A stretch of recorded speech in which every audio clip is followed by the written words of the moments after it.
La Fresh Morning.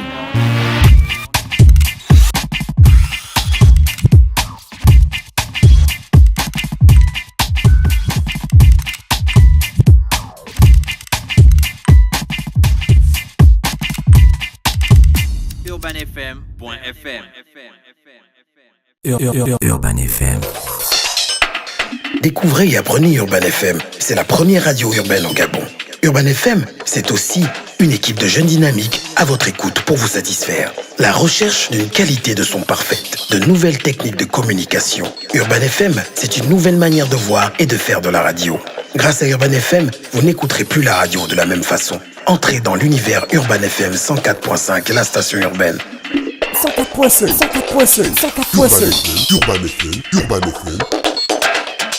Urban FM. La Fresh Morning. On revient dans le studio des 104.5 Urban FM, la station urbaine avec Pépé. Pépé, bonjour. Bonjour la fraîche. Comment tu vas? Ça va, toujours. Alors Pépé, le sport ce matin, on parle de quoi? On va parler de Maracana. Ouais, le football en salle. Ça ressemble à du football en salle. En fait, c'est entre le football classique et le futsal. La différence, c'est futsal. que... Oui, le futsal. En fait, le futsal à l'origine, c'est le football en salle. Mais après, maintenant, ça, on va dire quoi? Les règles se sont développées. On a vu beaucoup de règles qui ont carrément fait en sorte que même hors de la salle, on peut jouer au futsal. Donc maintenant, il y a un autre sport qui est le Maracana, qui est, comme on peut le voir là, c'est très proche du futsal, sauf qu'il n'y a pas de gardien. On joue sans gardien de but. Le futsal, il y a le gardien. Le futsal, il y a le gardien. Le futsal, c'est les mêmes dimensions que le handball. Le futsal, le futsal est intégré dans la fédération, la FIFA, à la Fédération internationale de football association. Mais le Maracana n'est pas intégré là-dedans. Donc le Maracana a sa fédération internationale à elle, à lui. Cette fédération est née, on va dire, en Afrique, avec la Côte d'Ivoire. Donc c'est la Côte d'Ivoire qui a créé qui a officialisé cette discipline, et donc maintenant c'est une discipline qui est... Et c'est arrivé au Gabon. C'est maintenant arrivé au Gabon. Y a-t-il une fédération de Maracana? Pour l'instant, il y a une association. D'accord. Donc au départ, avant qu'il y ait une fédération, il y a d'abord une association, et le ministère veut voir comment tu évolues. D'accord. Donc plus tu vas évoluer, plus tu vas aller dans les différentes provinces, plus tu vas couvrir un certain nombre. Il te faut 3 provinces. Il faut que tu aies 3 provinces avec 3 clubs au minimum par province pour que tu puisses être pas appelé, mais que tu puisses prétendre à être une fédération. Donc là, la Promeda, qui est l'association pour la promotion du Maracana, est discipline associée. Et donc dans cette logique, et peut-être dans quelques semaines ou dans quelques jours, cette association va devenir une fédération. Il y a combien de clubs déjà qui jouent au Maracana? Ici, à Libreville, il y a une dizaine de clubs qui jouent au Maracana. L'année dernière, ils ont eu un championnat. Et donc, à l'intérieur du pays, il y a l'Ogooué Maritime qui a un championnat. Maintenant, le championnat aussi en train de démarrer. À l'intérieur du pays, au Orintem, ils ont déjà une branche. Je crois qu'ils ont 3 provinces où ils ne sont pas encore implantés. Donc, sur le plan, on va dire, positionnement géographique, ils ont déjà tout ce qu'il faut. Maintenant, peut-être qu'il manque encore d'autres petits papiers pour qu'ils deviennent entièrement fédération. Et les images que tu nous as emmenées, ça traite. Donc là, l'association de la Promada a voulu a fait, comment on appelle ça, a fait une projection pour expliquer à beaucoup de personnes ce que c'est que le Maracana, ceux qui ne connaissaient pas le Maracana, ce que le Maracana peut apporter, quelles sont les disciplines qui sont associées au Maracana, quelle est la place du Gabon aujourd'hui, quelle est la fédération internationale qui gère le Maracana, parce que beaucoup de gens pensaient justement que le Maracana est géré par la FIFA ou le Maracana est géré par la FEGAFOOT. Non, le Maracana aura sa fédération. Le Maracana est géré par le Maracana. Le Maracana est géré par le Maracana. Et voilà. Le gars là, c'est qui? Lui, c'est le directeur technique de la Promada, et il y a le président qui s'appelle André Obam qui va également intervenir. Donc, il y aura le directeur technique, le président et un des... Dans l'ordre des interventions. Oui. On écoute les interventions. Le Maracana, c'est une variante du football, une variante majeure du football qui se joue à 6 contre 6, avec la particularité que nous n'utilisons pas de gardien de but. C'est ce qui nous différencie du football classique et c'est ce qui a fait que nous avons été désapparentés de la FIFA. Donc le Maracana a sa festière internationale qu'on appelle la Fédération internationale de Maracana Association. Donc comme je venais de le dire tantôt, il se joue à 6 contre 6 sans grandir de but sur des terrains similaires aux dimensions du terrain de handball. Pour cela, nous avons projeté cette vidéo-là pour que les gens s'approprient, s'imprègnent des règles du Maracana et adhèrent pour pouvoir avoir le plus grand nombre d'équipes dans la ville de Libreville. Vous voyez, nous sommes édifiés là maintenant. Là, tous ces représentants des entreprises qui étaient dans la salle sont surpris. Je crois que nous qui sommes les représentants de ces entreprises-là, nous allons donner l'information à nos autorités afin que nous puissions nous envoler également comme les autres. Je suis surpris qu'il y ait des pays, le Mali, le Niger et tout le reste. J'ai même vu le Comore. Mais alors, tout à l'heure dans le film, j'ai entendu le président de la Fédération internationale parler du Gabon pour l'organisation de 2018. Ce qui a été un peu renvoyé, je ne sais pas trop pourquoi, je ne vais pas rentrer dans les détails, mais j'espère qu'après ce couac-là, nous aurons l'occasion d'organiser cette compétition. Rien ne manque à l'association pour devenir une fédération. On avait déjà fait en son temps une assemblée générale constitutive, je veux dire une assemblée générale de mutation d'association à fédération. Nous avons fait cette assemblée-là et nous avons tout donné au ministère de la Jeunesse et des Sports pour nous octroyer le label fédération. Et jusqu'à là, nous attendons à ce qu'ils réagissent. Ils attendent toujours la réaction du ministère des Sports. Oui, pour qu'ils deviennent fédération. Mais le ministère des Sports. On parlait du Gabon pour l'organisation 2018. Moi, j'ai capté d'être sur ça. C'est vrai.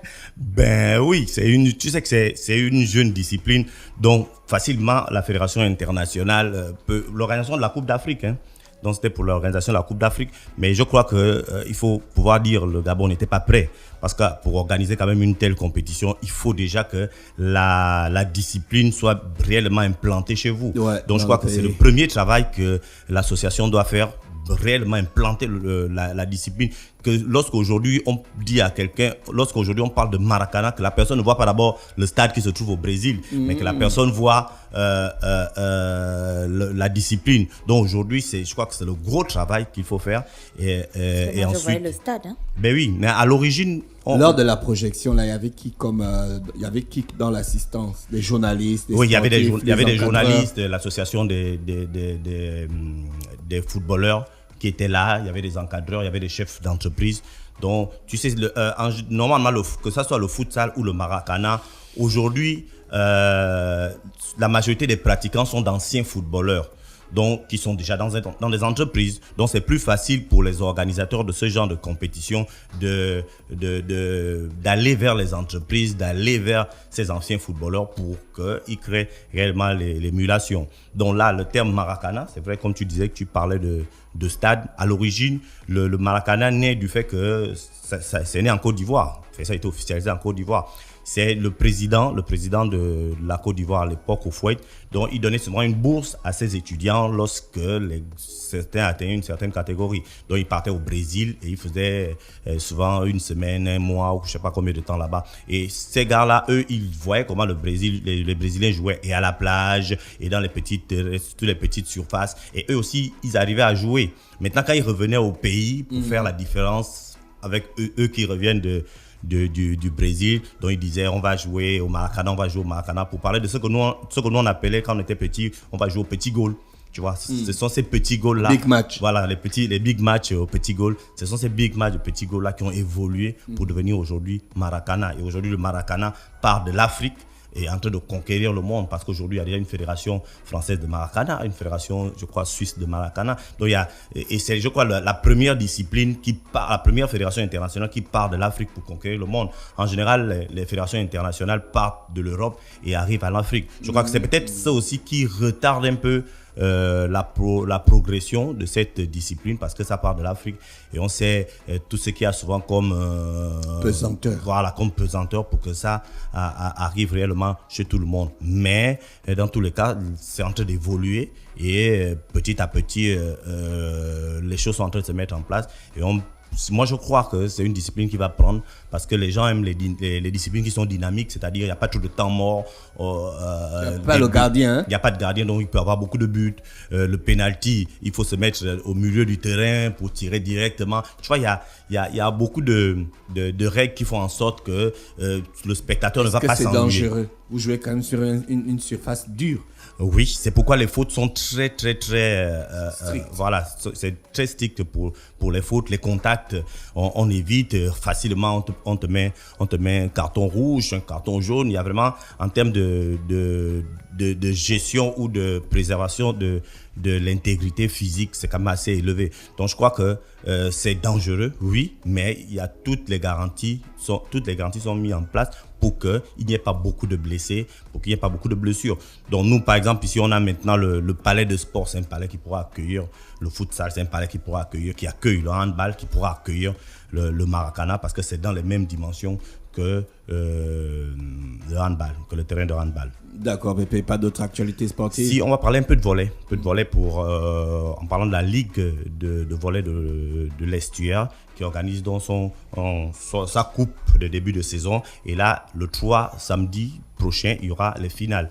Les finales chez les dames, il y aura VVA contre Kwan. VVA contre qui? Kwan. Donc, les demi-finales, il y a eu VVA contre Kwan et Aslova contre Feni. Bon. Toi, tu parles jamais du volley. Du coup, on ne connaît pas ce que c'est Kwan. Ce sont des équipes.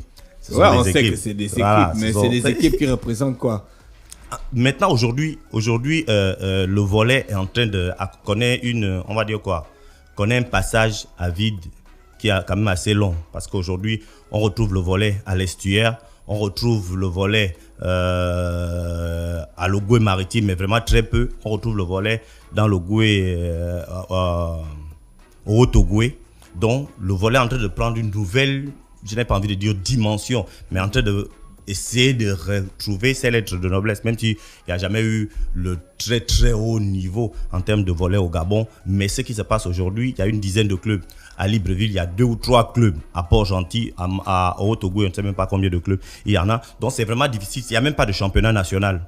Il n'y a pas eu de championnat national l'année dernière. Donc, c'est le championnat de Libreville, le championnat de l'Estuaire qui est un peu le fer de lance du championnat du volley au Gabon. Donc, ce qui fait en sorte qu'il y a beaucoup de freins, même pour nous, la presse, parce que souvent, il n'y a rien. On est obligé de se figer uniquement au championnat de la Ligue de l'Estuaire qui essaie de s'inscrire réellement sur la logique du volley. Mais en ce moment, le volley traverse une période très difficile et nous, donc, poursuivre, c'est aussi très difficile.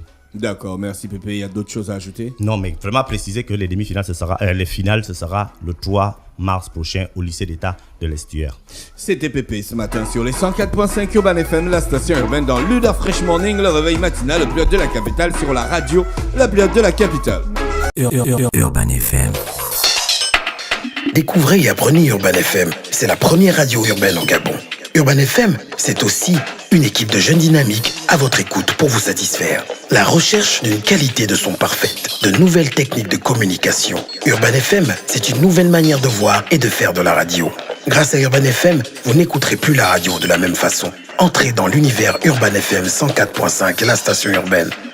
104.5, 104.5, 104.5. Urban FM, Urban FM. Urban FM. Stop Fresh Morning.